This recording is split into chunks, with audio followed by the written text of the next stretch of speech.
Good afternoon. My name is Ryan Morabito. I'm a Senior Vice President with Research and Design and really excited to be with you virtually at EduWeb 2020.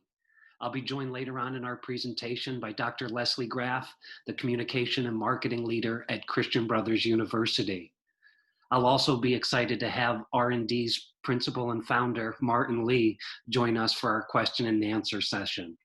So strap your seatbelts on. We're excited to talk to you about speed and how it impacts overall site effectiveness. It's been a privilege for me to spend over 2 decades in higher education, and I hope I'm not outdating myself with this image here with Kiana and Sandra. We are here today to talk about speed and why we believe it is a key component of overall site effectiveness. One of the things that is important as we put speed in this context is to talk about it as one metric and data point among others. And overall, the effectiveness of any website relies on several data points and metrics. The effectiveness is cumulative. We look at certain areas where we can come and judge overall site effectiveness. When we isolate the user experience, we understand and appreciate the role that information architecture plays in that. And I'm excited for Leslie to talk to you about the role accessibility played in the university's overall site design. In Christian Brother University's case, it was interesting because not only were we developing a new, higher performing website, we were also walking alongside Leslie and her team in help clarifying brand and how the university was expressing its points of difference. Content quality and quantity, important, and we all appreciate how important search engine optimization is in this discussion. And as we look at technical performance, we'll put a particular spotlight on the importance of speed. The reality of it is most institutions spend their time and money on the first 3 buckets, but without the follow through, the overall effectiveness of the website will indeed suffer. Why is speed important? Overall, a great user experience should be reason enough to want a fast website. But there's also some specific metrics that are directly affected by speed. I think it's increasingly important to put speed in the context for our higher education partners in trying to quantify the impact of a low performing site on students and other important stakeholders. So when we look at the impact of high bounce rates and conversions, we could easily talk about a $500,000 loss in revenue if 2 potential prospects didn't convert because the website didn't perform and convert them at that level that it could.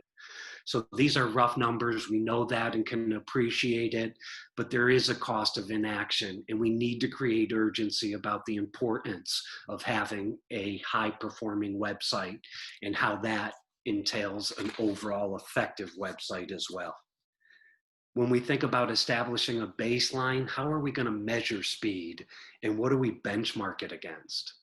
These are the most commonly used tools, I'm sure familiar to everyone in the audience today, but let's not chase high scores or worry about perfection if budget is tight.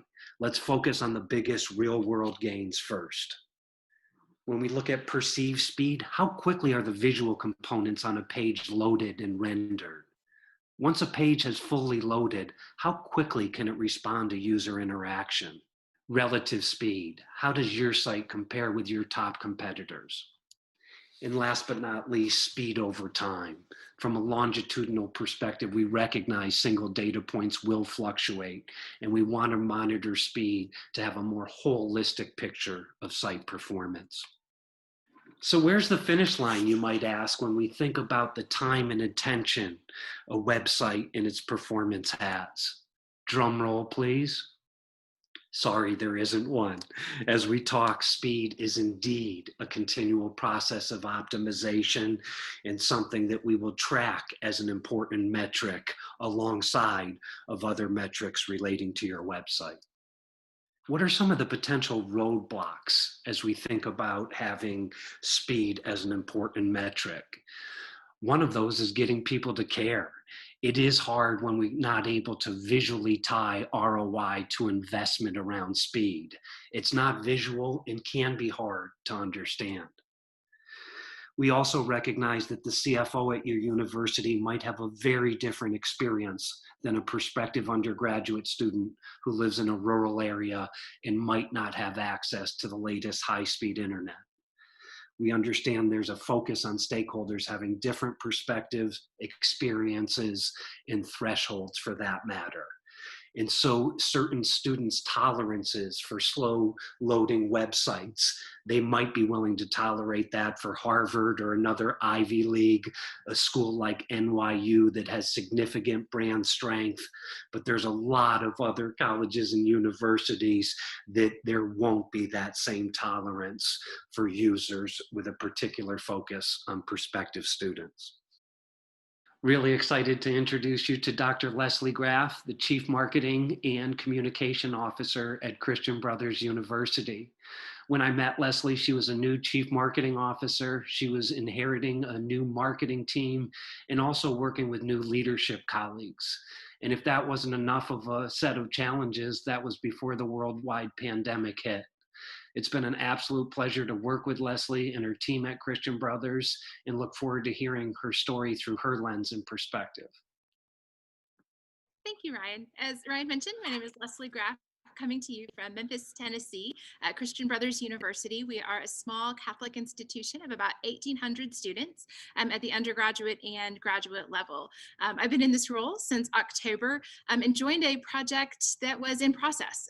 We were doing a website redesign. It had been on the table for a number of years, started under a former president, former executive leader, and then transitioned to a new president with new executive leadership, including me. So I got involved right in the middle, but it's really been a successful project. We have now been live for about 3 weeks. So nothing like starting a new website in the middle of a pandemic.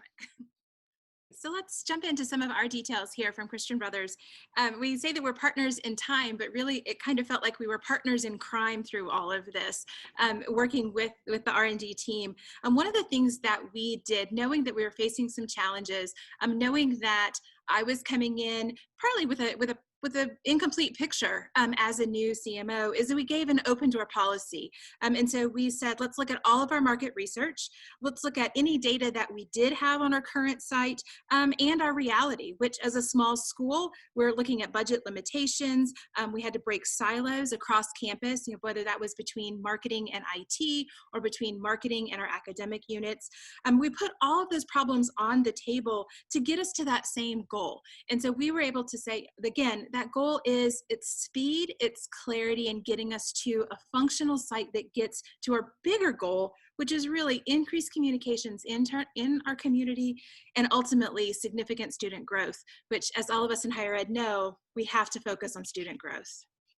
So the underlying conditions, we had a hard time choosing the image for this picture, for this slide. It could have gone a lot of different ways, I will confess, but with this one, I think it's appropriate that with any website project, you're gonna have peaks and valleys. You're gonna have those moments that you think, if we can just fix this thing, or if we can just get to this point, everything will be great. But what happens when you get to the top of the peak? Oh no, there's another valley. There's a problem that, frankly, I didn't even know I had. This time of year, we are finding a lot of those, that every day it feels like there's a new problem. And those problems can feel really big. Oh no, now I've got to focus on this valley. Now I've got to address that. But we keep coming back to, but what are the biggest issues that we have to fix? We have to have a technically functional site. We have to make sure that we're being clear and we're getting people the information that they need. And so with that, it let us focus on what is that next mountaintop? What is it that we have to get to increase those technical components of our site? Because we know that those other goals will come in time. Those other goals will address each of those valleys over the next 6 months. And we kept emphasizing, as we said, there's no finish line. It's just, what are we doing in the next phase? And then the phase after that, and so on. So as you're working, I would encourage you to keep focused on that next important peak, and know that the valleys will always be there, but you don't have to focus on every single one. And in fact, if you do, you'll stay in one of those valleys. So looking at our past effectiveness, I knew coming into the project that we had some challenges. Interestingly enough, before I was actually on staff here, I did some of that research. The former CMO knew that we had issues with the website. We knew that we weren't effectively reaching our students, but we were having problems codifying it. So we did a bunch of research, all the research that we typically do. We did surveys, we were asking focus groups. The problem is that we were looking at focus groups and surveys from students who had already crossed the hurdle of our website. So while our data didn't show that our speed was a problem, we knew that it was, but it was because the people who frankly were willing to deal with the problems of speed already applied to CBU. They said, that's a challenge that I will handle. We really don't have good data on how many people we turned away, how many people got frustrated. We just had anecdotal, but we had to trust that that anecdotal was significant enough. And so we moved forward. We knew that it had to be addressed. And as we start to see, then we were able to clarify that even further. So looking at that, evaluating some of where we have been, we use the term a bonkers IA. I think that's the best term we have for it. I'm sure that's probably not a technical term, but maybe we can make it so in the web world.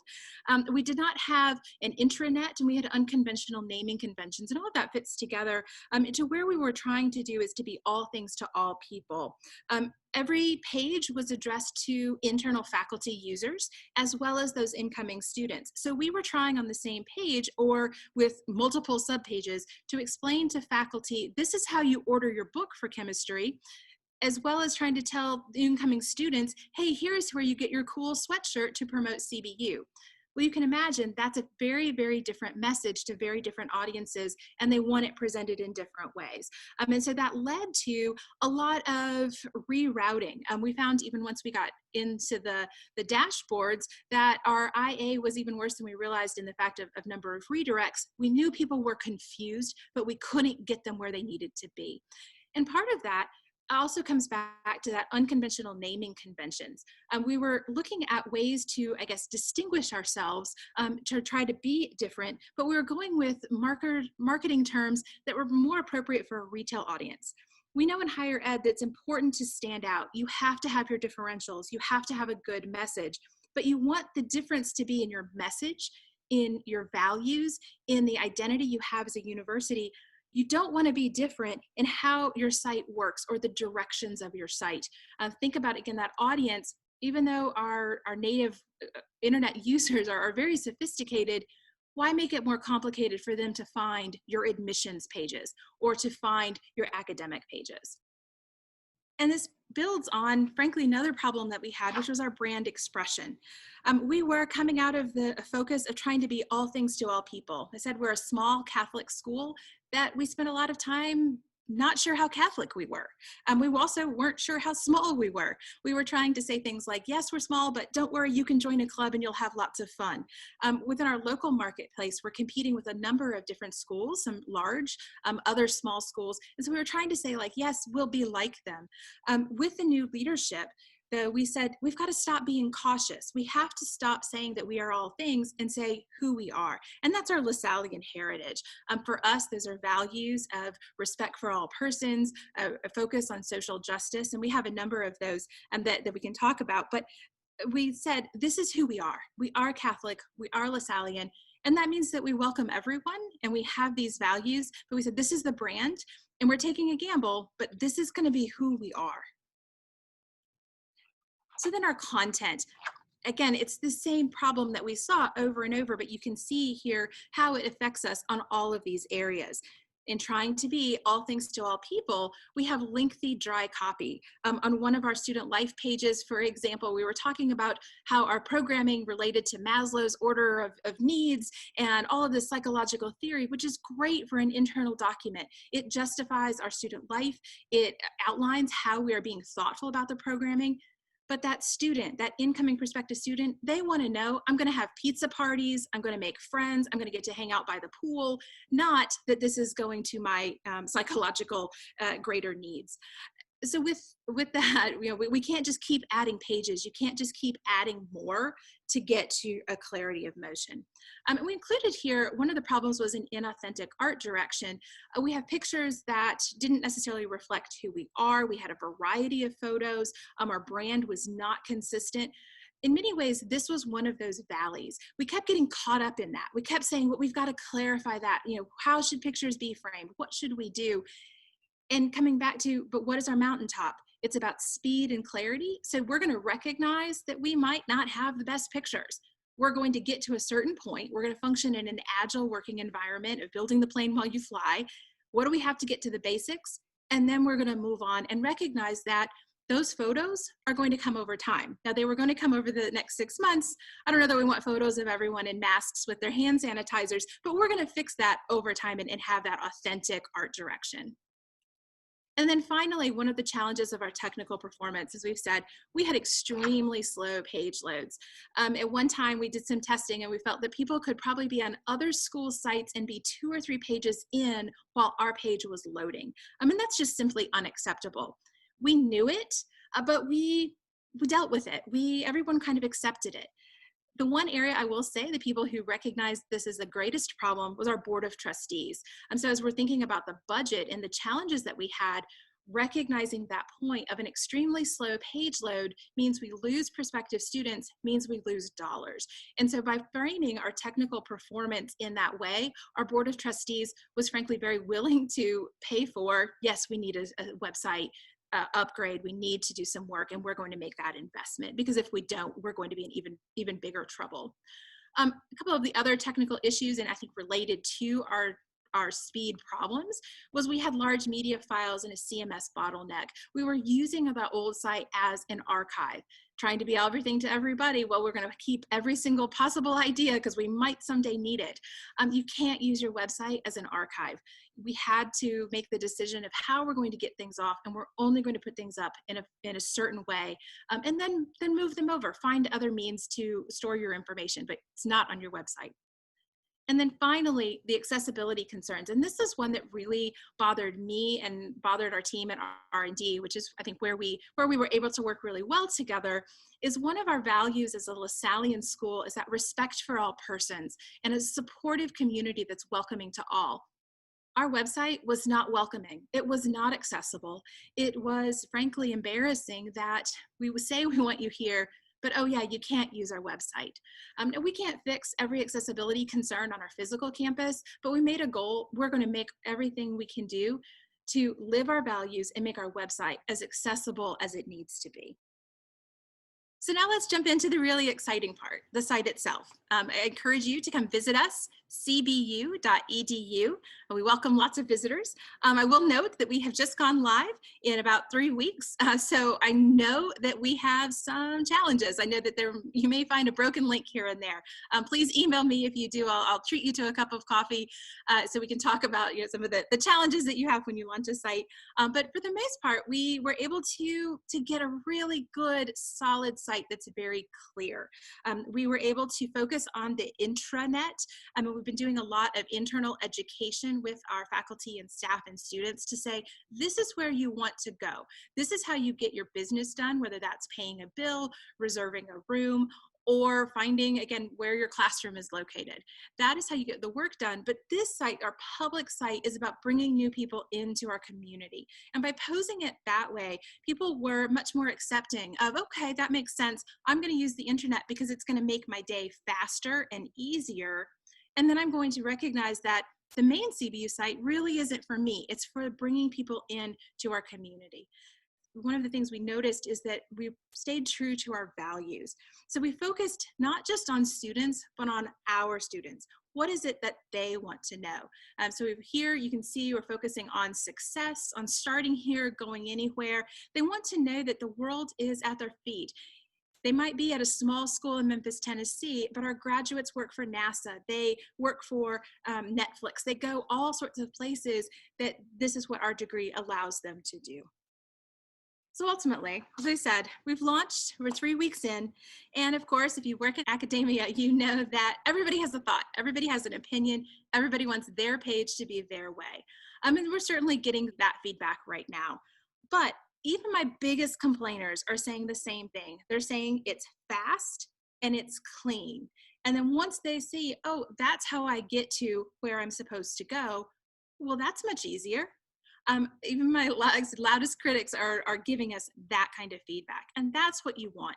We know that it's going to improve our visitors. We know that it's going to improve our data, but ultimately it's improving what we need to do, which is get our community where they need to go and ultimately grow our student population. Thank you, Leslie. The bottom line is the CBU website post-launch is 11 times faster than the previous site. Is it perfect? No. Budget constraints force us to focus on the areas that matter most. And over time, there's a plan and a commitment to optimize them even further. Again, site performance is a process, and we're going to continue to improve as we walk alongside Christian Brothers. We thought it would be helpful in this next section to give some things to take back to campus to further help the performance and speed of your website. And if you take away nothing else from this conversation, the biggest single impact on page loads for most unoptimized sites is the optimization of your images. If the budget is available, put towards a third-party service.